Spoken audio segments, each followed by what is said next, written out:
Сәлеметсіздер ме, құрметті менің шәкірттерім? Кел балалар оқулық каналына қош келдіңіздер. Бір Аллаға сыйынып, кел балалар оқулық, оқығанды көңілге ықыласпен тоқылық дей отырып, бүгінгі математика сабағымызды бастаймыз. Бүгінгі өтетін тақырыбымыз санды бірнеше бірлікке арттыру және кемітуге арналған есептер. Сабақтың мақсаты санды бірнеше бірлікке арттыруға және кемітуге арналған есептерді шығарып үйренесің. Ендеше келесі есепті мұқият тыңдаймыз. Саябаққа серуендеуге шыққан 3 ересек адамнан балалардың саны 2-ге артық. Саябаққа серуендеуге қанша бала шықты? Бірінші есептің сызбасын сызып аламыз. Қызыл сызықпен сызылған сызбамыз ересек адам, яғни 3. Жасыл түсті сызбамен сызылған балалар, яғни ересек адамнан 2-ге артық болып тұр. 2 қадам алға қарап жылжимыз.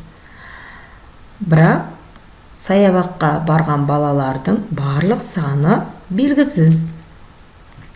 Оны қалай табамыз? Қаны ойланамыз. Енді дұрыс жауаптарыңды тексеріп көрейік.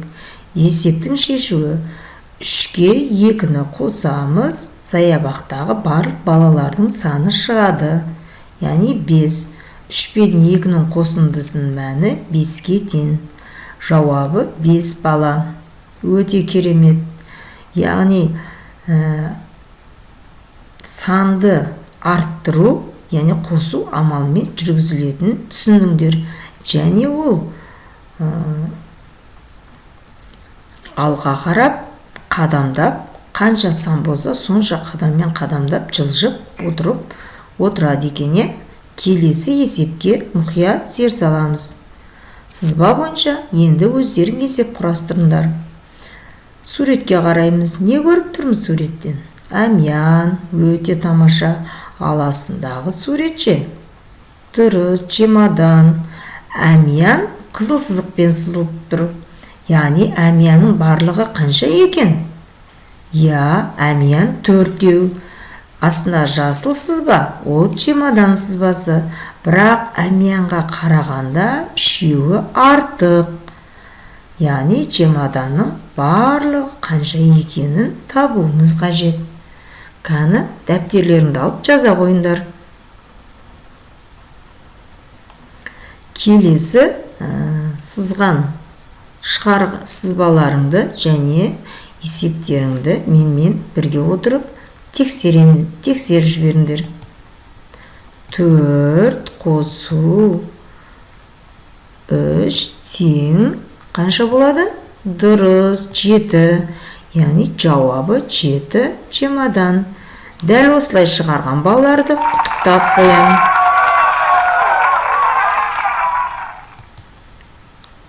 Келесі есепке дайын болайық. Саябақта 6 бала велосипед, ал қалғаны скейтборд тепті. Скейтбордшы бала саны велосипедші бала санынан 4-ке кем. Неше бала скейтборд тепті? Бірінші сызба сызып аламыз. Велосипедші бала 6-ны сызып. Келесі скейтбордшы балалар. Скейтбордшы балалар, яғни 4-ті кем деп тұр. 6-дан кем болып тұр. Яғни төмен қарап 4 қадам жылжып отырып белгілейміз. Белгілеп, сол тұсты жасылмен сызып қоямыз. Және ол тұсы, ол бөлік белгісіз бөлік.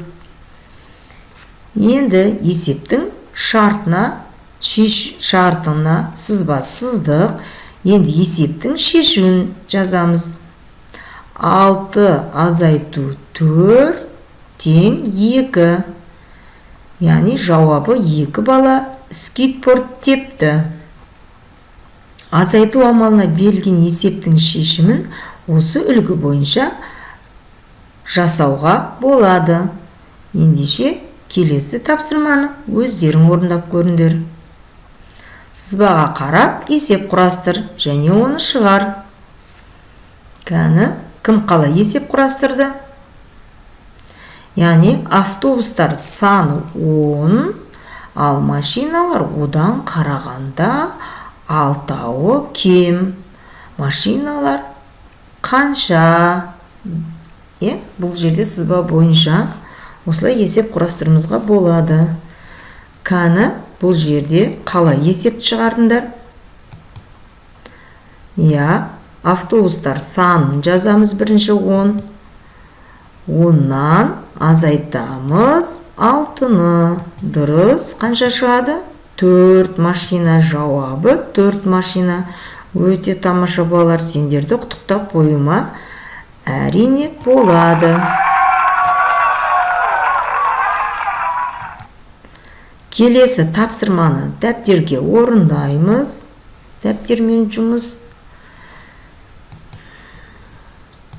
Дәптермен орындап болғаннан кейін сергіту сәті ретінде мен сендермен ойларыңды пысықтау үшін, жинақтау үшін бүгінгі сабақты ауызша есепті шығарып жіберуді ұйғардым.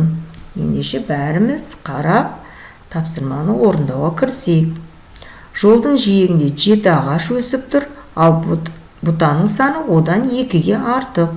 Жолдың жиегінде неше бұта өсіп тұр? Астына пікірлеріңді жазып, есепті шығарып қойсаңдар болады. Мен міндетті түрде оны тексеретін болам.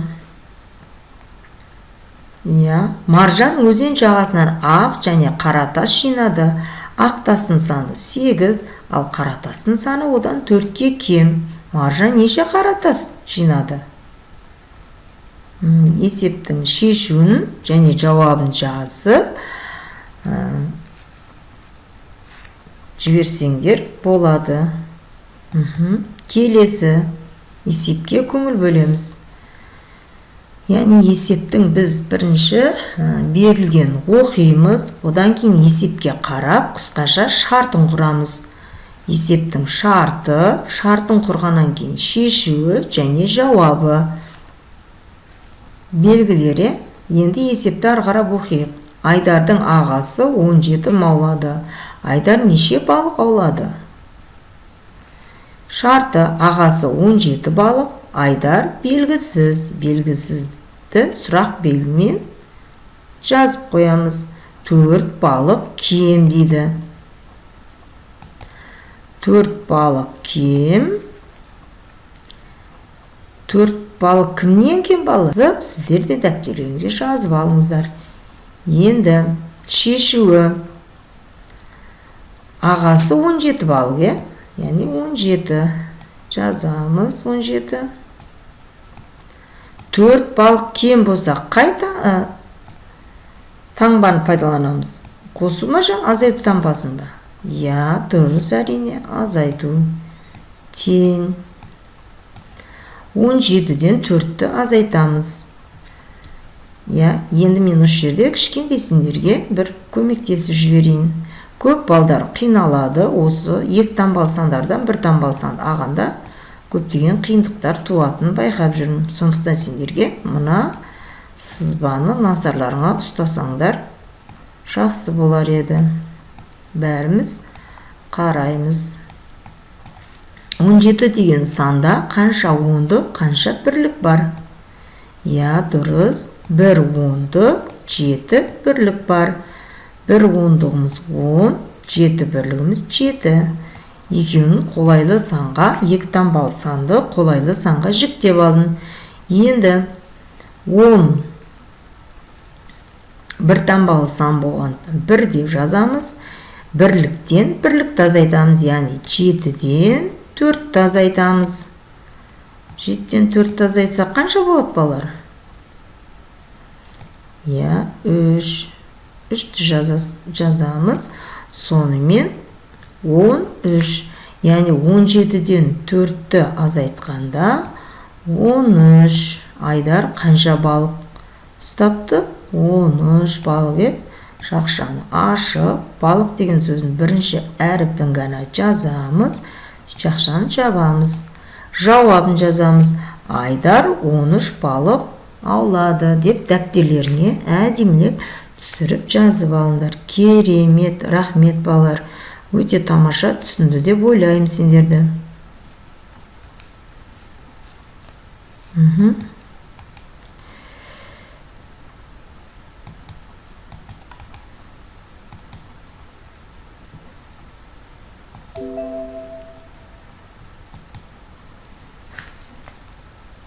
Келесі балалар. Бүгінгі сабақты жақсы түсінді деп, мен сендердің жетістіктерің үшін қуанамын. Сендерге бүгін жарайсыңдар дегім келіп тұр. Келесі кездескенше сау болыңдар.